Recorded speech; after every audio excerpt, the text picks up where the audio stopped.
What's up guys, the final piece of the puzzle has arrived. The Samsung Galaxy S20 Ultra live hands-on leak is here. The final piece that was missing. I think this leak completes the whole leak saga of the S20 family. We also have the Galaxy S20 Plus here as well, courtesy of John and Ice Universe, who by the way is very excited because he just took his first picture from the 108 megapixel from S20 Ultra and he tweeted this. I think he's really impressed by the clarity of the image. I hope he shares some samples as well, but yeah, let's take a look at the live look of the S20 Ultra and S20 Plus. So the S20 Ultra is indeed a 100x zoom machine. That tank camera is real. I think now there is no doubt in anyone's mind. Just imagine the zoom. Just imagine how far you can zoom with this thing. I saw this video of someone zooming from the P30 Pro while on a plane, and it just goes so far, and that's just 50x zoom. Imagine the S20 Ultra at 100x. It's gonna be so insane. I gotta say, it's function over beauty. I mean, next to Galaxy S20 Plus, it doesn't look all that great. I think S20 Plus has got a better look. But yeah, the cameras are going to be the main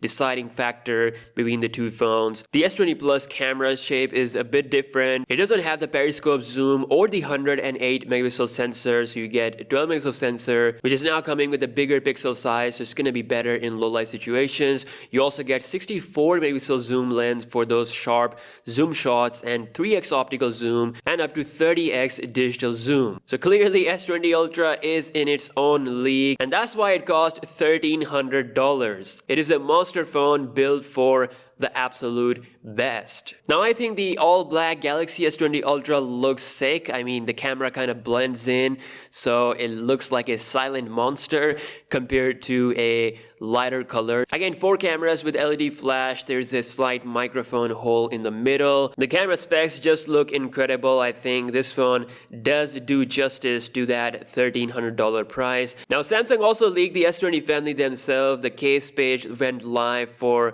a short time and someone took a screenshot, and now we kind of know officially that it is Galaxy S20. And same thing happened with the Galaxy Z Flip, which also further confirms the name. There's an exciting feature coming to the cameras of the S20 family, which something that I wanted with the S10, but they didn't bring it. So the S20 family can record videos simultaneously through all lenses, so you don't have to switch lenses every single time when you're recording the video, which is pretty nice. So yeah, this kind of wraps up everything. Soon I think we're gonna see some kind of trailer leak, so be sure to subscribe to the channel for daily tech videos, and soon the coverage will begin. I can't wait to test out those mega batteries inside of these phones in the battery drain test, and of course I can't wait to test out the performance. I'm gonna try my best to get both variants of the Galaxy S20 family, so yeah, stay tuned for all that coverage, and I'll see you guys in the next video. Peace out.